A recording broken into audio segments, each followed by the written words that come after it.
સુરતમાં વસતા પરપ્રાંતિયોને વતન જોવા માટે થતી સમસ્યાને લઈને સુરતમાં કોંગ્રેસ દ્વારા વિરોધ કરાયો હતો।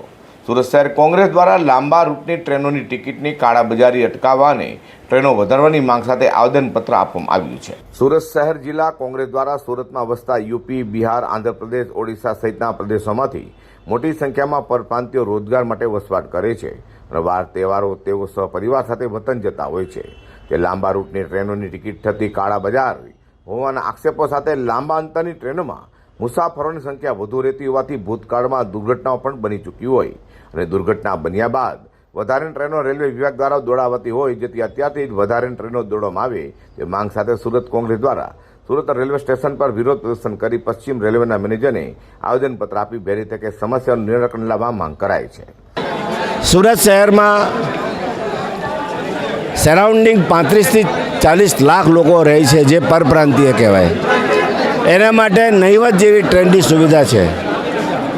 વેકેશન દરમિયાન દિવાળીના સિઝન, દિવાળીની રજાઓમાં, છઠ પૂજા જેવી પૂજા વખતે અસંખ્ય લોકો પોતાના વતન જતા હોય છે।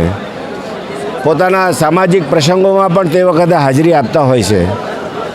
તેવા સંજોગોમાં સુરત રેલવે સ્ટેશને આજથી 4 મહિના સુધીના રિઝર્વેશન જ બંધ કરી દીધા છે। આરક્ષણ જ બંધ કરી નાખ્યું છે।